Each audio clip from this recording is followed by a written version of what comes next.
Yeah, for year 2024, meron po ba kayong nadidiscover pa na local illegal drug manufacturer?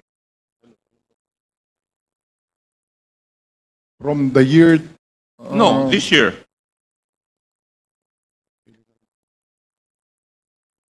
We have some projects, but so far, sir, we do not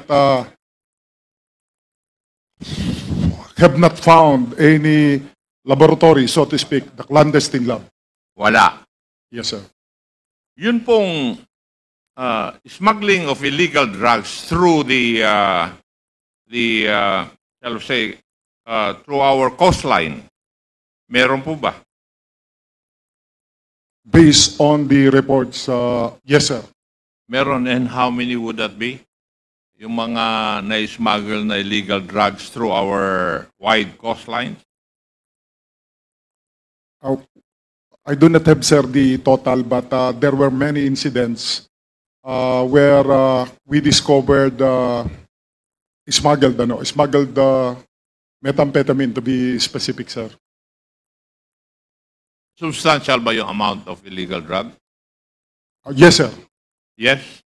So, are you trying to tell this committee na dalawa lang ang pinalulusutan o pagpapalusutan ng mga illegal drugs through customs at saka dun sa mga ating coastline? Would you agree with that? We have ship side also, sir, other than yeah, the I know. customs. Would you agree with that? Yung akin na yun na lang ang daan kung bakit nakakapasok ang mga illegal drugs? Kasi dapat alam po nyo ito eh. Yeah, sir, I believe so, sir. There are incidents, I think the bulk are coming from the ship side, meaning it did not pass through the customs, but definitely a substantial amount also came from cross through our formal port, sir. Yeah. So, alam po natin kung saan dumadaan yung illegal drugs. Tama. Shipside unloading o kaya sa coastal lines natin at saka yung formal entry sa customs. Tama. Yes, sir. Now, may I know, ano po yung strategy na inisip po ninyo o ginagawa in order to arrest this? So far, sir, we have the Seaport Interdiction Unit, which is a conglomeration of the different law enforcement unit, the same as with the Airport Interdiction Unit. And these are bodies, sir, from the different law enforcement units, sir. In the number of entry of illegal drugs through the coastal areas at shipside, ilan po ang na-interdict ninyo? Very recently, sir, we have interdicted, I think, some twice 34 this September, 34 kilos, 34 kilos, and just 5 days, another 18 kilos from intercepted already at Sorsogon. But the report says that there should be more. Customs, how are you helping the government arrest the entry of illegal drugs? Kasi dadalawa na lang yung source ng pagpasok eh. Pero marami pa rin nahuhuli.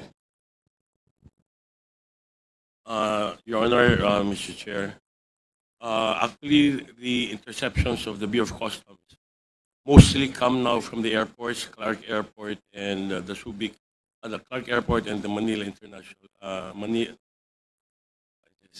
International Airport. So for those airports, we had Major, yung airport eh parcels lang yan eh, di ba? Yes, Your Honor. Oh, but yung mga bulk nanggagaling po dun sa port. Tama? yeah, some were some passed through the ports before, Your Honor, but up to this date now, after the cases of the magnetic lifter and the one that was mixed with a certain powder, I forgot the name, that were the last big volume shipments of drugs. which were intercepted at the port, Your Honor. Pidea, yung last report na alam namin dito sa Quadcom was the seizure of 115 kilograms of illegal drugs in 2 places in Cavite. Di ba tama? Dapat alam mo yun, Iho, dahil coordinated sa'yo yung operations. Eh. I'll find out, sir. Oh, ang nag-operate doon, PIDEG, ng Philippine National Police. According to our report, sir, it's 110 kilos. 110 o 115? 110 kilos. Dalawang lugar yun eh. According to the intelligence report, ang report doon is 500 kilograms yung pinasok. Yes, sir, I remember. Yes. There's 110 and not 5, it's 4. Di ba? Yes, sir. Yes. Ano, kahit na may edad na ako, natatandaan ko pa yung naririnig ko dito sa committee na ito. Ano po? Di ba? So, in other words, malaki pa rin yung pumapasok. That gives me the reason why I'm asking for your strategy. Kasi, bakit ang lalaki pa rin yung pumapasok? According to that report, 500 kilograms yung kwan eh. According to intelligence report, yung iba, yung sobra sa 115 na yun na kilograms, ay sinavings. Alam mo rin yun siguro dahil intelligence report yun eh. Would you agree? I heard about it, sir. Yes. Eh kung narinig ko na wala na ako sa law enforcement, kayo ang nasa law enforcement, alam ko yung report na yun, di mas alam nyo dapat kaysa sa akin. Di po ba? I agree, sir. Yes. So, let's go to the formal entry. Major Cascolan, do you agree na merong TARA system sa custom? Yes, Your Honor. The director, Attorney Dibuco. yes. Attorney Buko, Yes. do you agree also that in customs merong TARA system? Your Honor, I have no personal knowledge. I'm not asking whether you have personal knowledge or not. My question is very direct. Do you agree with me that there is such a thing as TARA system in customs? Yung customs police inamin na nga eh. Kayo, ano po? Yes, Your Honor. Yes. Sir. Okay, thank you. Mr. Jimmy Guban, you've been with customs. Tama po. Yes, Your Honor. Meron talagang TARA system, di ba? Yes, Your Honor. Oh. Mr. Taguba, Yes po, Your Honor. meron Meron. TARA system. Tama? Yes po. Kasi naniniwala ako na wala na ang TARA system kung wala na yung 3 o'clock habit ng Bureau of Customs every Friday. Di ba, Major Cascola? Can you come again, sir? I was just writing. I wasn't able to catch Ako, maniniwala na wala ng TARA system sa customs kung mawala na yung 3 o'clock habit ng customs every Friday at 3 p.m. Sir, actually, sir, the TARA system can happen anytime. Can happen anytime. Hindi. Yes, Your Honor. They divide the loot at 3 p.m. every Friday. Would you agree with that, Mr. Guban? Thank you, Your Honor. You have a very A1 information. Mr. Taguba, Yes po, Your Honor. lahat ng kausap mo na customs, pagdating ng bago alas 3, umaalis at pumupunta uli sila sa opisina nila. Di ba? Yes po, Your Honor. Yes. Yun naman, no? Kaya, may TARA system talaga, attorney. Pero, I'm telling you frankly, I've never been to the office of the customs. Malapit na ako mawala rito sa mundo, hindi pa ako nakapasok doon sa opisina ninyo. I have never had any transaction with customs. Pero ito, yung mga information na serbisyo pa ako, up to now, these informations are coming to me. totoo. Hindi po ba? Sinabi kanina, anong last meeting na si Dan Fernandez, nasa X-ray. Kaya nakakalusot, no? Nandun sa color coding system ninyo. It's yellow, red, at saka green. Tama po. O sagutin niyo ako. Kayo nakakaalam nito. Tama. Yellow, red, at saka green. May super green pa Sir, pala. actually, sir, just to explain, sir, the color system of the Bureau of Customs. In the computerized system of the Bureau of Customs, we have therein what they say as the enforcement screen, where the parameters for selecting green, red, yellow, orange shipments are. Tanong ko is, meron green, red, and yellow lanes. Tama? Yes, Your Honor. Yes. Kasi nandun ang sikreto. Yes, Your Honor. Kung nakinig po kayo sa sagot ni Mr. Taguba kanina doon sa mga katanungan, pag yellow, red, ang dadaanan mas marami. Pag green lane, mas kokonti yung dadaanan. Di ba, Mr. Taguba? Yun ang sagot mo kanina. Yes po, Kahit Your Honor. palis-alis ako, nakikinig ako doon sa kabila kasi nandun yung TV. Yes po. Yun ang sagot mo kanina Opo. Di ba? Na kung minsan yung green lane, 3 lang ang dadaanan. Hindi na dadaanan yung entry processing unit at saka assessment division. Tama po. Tama? Pero kung yellow at saka red, dadaanan yun. Yes po, Your Honor. Yes, nandun ang kuwan sekreto. Dahil kung gustong palusutin ng mga taga-customs, idadaan sa green lane o kaya super green lane. Tama, Mr. Chair? Yes. Kayo naman, oo. Kaya, legal man o illegal, may tara. Tama? Yes po, Your Honor. Yes. Kasi gusto ng customs na lahat may tara. Yes po, Your Honor. Now, that brings us to the issue, maski lahat ng mga kagamitan, mga agricultural products, tumataas ang presyo dahil dyan sa tara system na yan. Kasi ipapasa lahat dun sa hanggang sa consumer Di ba? Minention kanina ni Mr. Guban, yung rice. Kaya nga mataas ang presyo ng rice dahil pinapasa lahat. Kung saan dadaanan yon from Vietnam, halimbawa, pagdating dito sa customs, may illegal fees, may legal fees. Tara yun yung illegal. Tapos, ipapasa naman ng mga importer doon sa wholesaler. Yung wholesaler, ipapasa sa retailer. Down the line. Kaya, kung hindi maalis yung sistema na yan, ay yung presyo pa rin nandyan. Now, would you agree with that, Mr. Guban and Mr. Taguba? Yes po, Your Honor. Yes po, Your Honor. Major Cascolan, would you agree with that also? I agree, Your Honor. You agree. Attorney, you agree with that?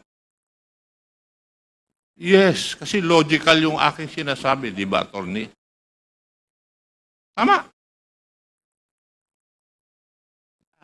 Your Honor,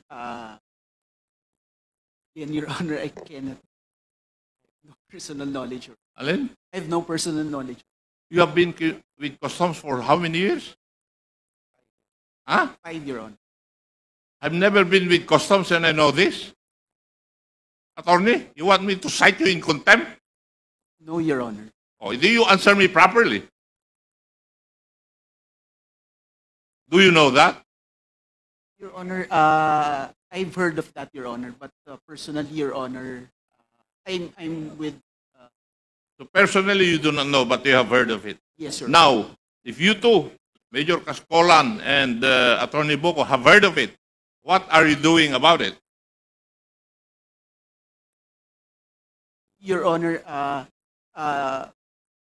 if somebody will complain, Your Honor, there is an investigation that is being So if conducted. there's no complainant, you wouldn't move.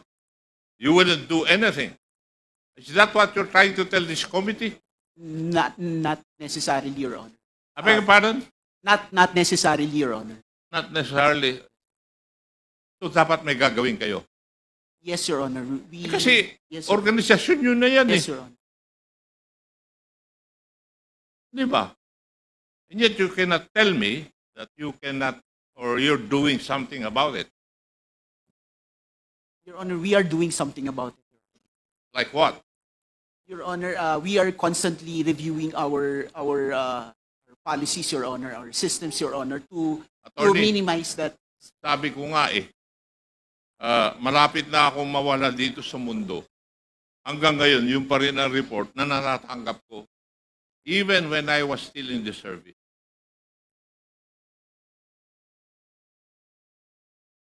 Diba? It's still the same. The same. Si Mr. Taguba nga 6 years na nawala sa custom. So he does not know what changes happen. Pero sa tingin ko, sa nakikita niya at naririnig ngayon, walang pagbabago. Di ba, Mr. Taguba? Yes. Wala. Yun lang po ang aking katanungan, Mr. Chair, kasi Mr. Chair, it's related also to what we are investigating dun sa Quintacom. Quintacom. Yes, Thank you, that's correct. Mr. Chair. Thank you, Congressman Acop. So we will now move to Mr. another Chair. topic. one last. Okay, the Congresswoman Luistro. Mr. Taguba, if I am not mistaken, I came across your affidavit, that portion. You enumerated the offices under BOC involved in this TARA system. Can you please name all these offices? I believe there are around 10 or 11. Wala po kasi sa akin ngayon eh. At hanggang ngayon hinihingi ko pa rin yung yung mga annexes nung affidavit na yun para makita ko yung mga text messages. Pero yun po, isa doon, ComCen po, nandoon. What is that? Command Center. ComCen. Command Center. COMCEN, yes. Command Center. Mr. Chair, I understand that there is a narrative type of affidavit of Mark Taguba. I saw it there. I hope the Secretariat can provide us. So at least Mr. Taguba can be guided by his own affidavit and state before this committee which offices under BOC are this. Secretariat, please. ComSec, can you provide Mr. Taguba a copy of his affidavit? Nandiyan dyan yata. Yung narrative, yung latest na narrative affidavit. The narrative I affidavit have here is a copy, different from Mr. the Yeah, judicial affidavit. I have here a copy. Ayun. Yan na. Iba po ito. Can you...